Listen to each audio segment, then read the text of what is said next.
अल्हम्दुलिल्लाहि रब्बिल आलमीन वस्सलातु वस्सलामु अला सय्यिदिल मुरसलीन अम्मा बाद फ़अऊज़ु बिल्लाहि मिनश शैतानिर रजीम बिस्मिल्लाहिर रहमानिर रहीम।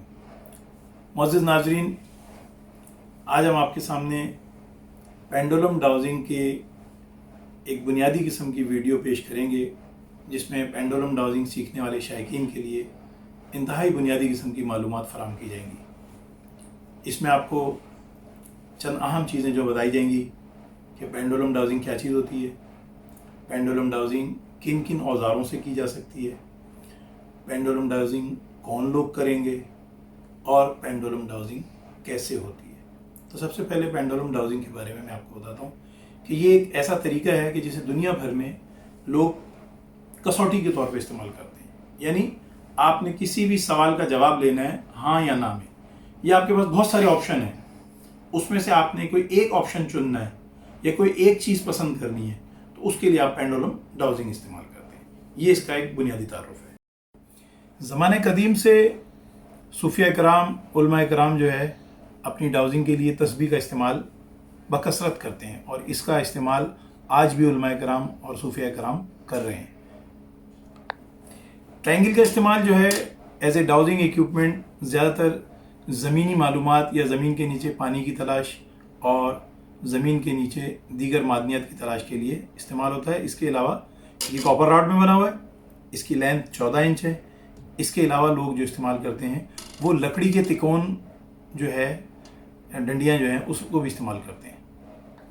एल शेप डाउजिंग रॉड्स, इसकी लेंथ भी 14 इंच है और ये बहुत ज़्यादा पूरी दुनिया के अंदर इस्तेमाल किया जा रहा है, और ये ज़्यादातर पानी की तलाश और ज़मीन के मादनियात की तलाश और इसके अलावा बॉडी स्कैनिंग और दीगर ऑप्शंस हाँ या ना की कसौटी पे इस्तेमाल किया जा सकता है। नाज़रीन, ये क्रिस्टल पेंडुलम मेरे हाथ में है और इसकी जो लंबाई है धागे की, ये 14 इंच है। ये क्रिस्टल पेंडुलम है, हीलिंग के लिए भी इस्तेमाल होता है, यस और नो के लिए भी इस्तेमाल होता है। अब इसका इस्तेमाल हम सीखते हैं आज।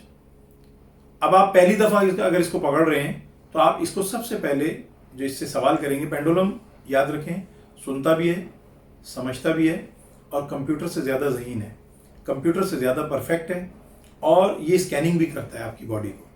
अब हम इससे बात करते हैं, बिलफर्ज हम पहली दफ़ा इसको इस्तेमाल कर रहे हैं, तो अब हम इसकी मूवमेंट चेक करेंगे। तो हम इससे कहेंगे कि आप पेंडुलम मेरे सबकॉन्शियस से कनेक्ट हो जाएं, मेरे लाशऊर से जुड़ जाएं, तो ये इसको सिग्नल देगा। ये इसने क्लॉकवाइज हरकत करना शुरू कर दी है। ये मेरी उंगली पे इसकी ताकत महसूस हो रही है। हाथ हिलने का मतलब ये नहीं है कि मैं हाथ से हिला रहा हूं, ये नीचे से खुद जोर लगा रहा है। अब इसको मैं वापस स्टॉप करता हूं, ये मेरे सबकॉन्शियस से कनेक्ट हो चुका है। अब ये मेरे हर हुक्म का ताबे है। अब मैंने इससे परफेक्ट सवाल करना है। परफेक्ट सवाल करूंगा तो परफेक्ट जवाब आएगा, लेकिन मैं सवाल करने से पहले इससे ये तय करूंगा कि पेंडुलम मुझे बताओ मेरा यस क्या है। ये क्लॉकवाइज घूमना शुरू हो गया, ये क्लॉकवाइज घूमना शुरू हो गया। क्लॉकवाइज घूमने का मतलब है कि मेरे लिए पॉजिटिव क्लॉकवाइज है। अब मैं इसको रोकता हूं, अब मैं इससे दूसरी बात तय करता हूं कि बताएं मेरे लिए नो क्या होगा। अब इसमें मूवमेंट पैदा हो गई है और ये एंटी क्लॉकवाइज घूमना शुरू हो गया है। तो मेरे लिए नो यानी नेगेटिव जो है वो एंटी क्लॉकवाइज है। मैंने इसको रोक दिया। जरूरी नहीं है कि आप जब पेंडुलम से अहदो पैमा करें तो वो भी ऐसे ही करें। ये भी मुमकिन है कि आपका पेंडुलम यस सीधी लाइन में बताए, नो इस लाइन में बताए, लेकिन ये पेंडुलम पर डिपेंड करता है। आपने अपनी तरफ से या अपनी जहन में कोई बात सोचकर इसको ऑर्डर नहीं पास करना है। जब आपने अपने सबकॉन्शियस से कनेक्ट करना है तो आपने अपने दिमाग को खाली कर देना है, बिल्कुल न्यूट्रल करके आपने इससे सवाल जवाब करने हैं। अब जब इससे हमारा तय हो गया कि यस ये है और नो ये है, तो अब हम इससे दीगर ऑप्शंस पर बात कर सकते हैं। मसलन हम इससे ये पूछ सकते हैं कि हमने ये मेडिसिन इस्तेमाल करनी है, इन मेडिसिन में कौन सी मेडिसिन हमारे लिए बेहतर है, या इन दो मेडिसिन में कौन सी बेहतर है, या ये बहुत सारी मेडिसिन है, इनमें से कौन सी चीज, इनमें से कौन कौन सी मेडिसिन बेहतर है, या हमने कोई भी चीज और दूसरी लेनी है। मिसाल के तौर पे हमने हिजामा करना है, अगर हम हिजामिस्ट हैं, कपिंग थेरेपी जानते हैं, तो हमने किस पॉइंट पर हिजामे का कप लगाना है, या हमने दीगर कोई मामला जैसे और सवालात हैं इंसान के दिल में कि ये पार्टनर मेरे लिए बेहतर रहेगा कि नहीं रहेगा मेरे लिए। नाजरीन, मेरे साथ में ये एक सादा सा पेंडुलम है, ये मैंने मेडिसिन की सिलेक्शन के लिए रखा हुआ है।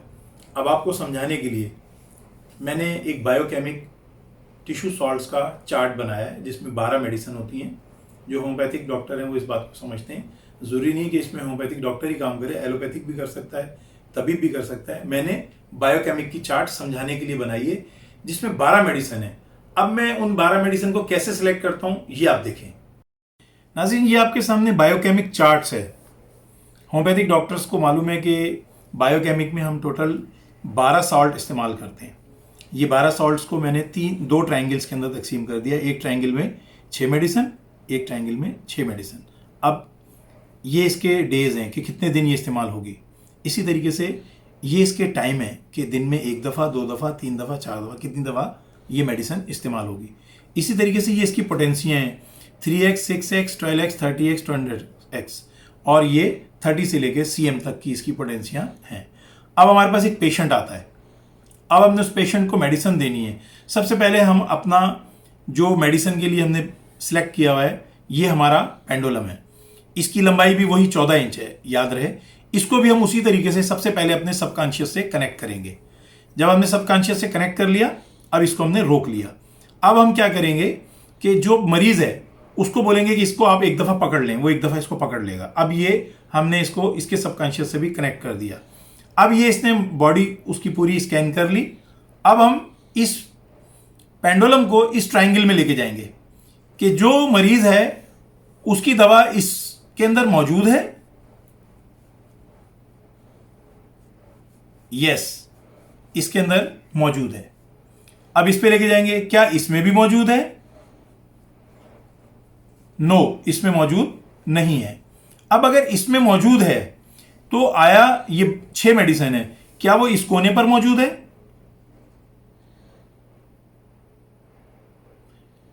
नो, इस कोने पर नहीं है। क्या इस कोने पर है? नो। क्या इस कोने पर है? यस, इस कॉर्नर पर इन 2 मेडिसिन में से एक मेडिसिन है। अब आया वो मेडिसिन ये वाली है।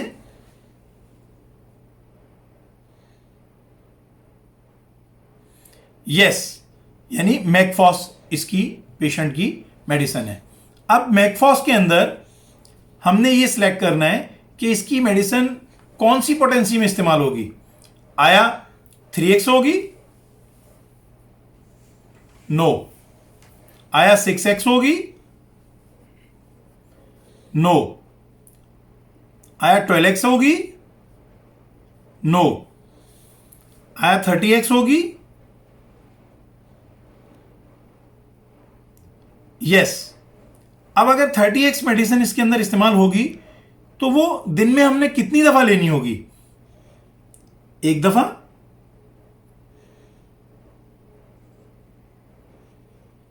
नो। 2 दफा? यस। अब हमने ये मेडिसिन जो सिलेक्ट की है, ये कितने दिन तक हमने इस्तेमाल करनी है इस मरीज के लिए? 1 day? No. 2 days? No. 3 days? No. 4 days? No. 5 days? No.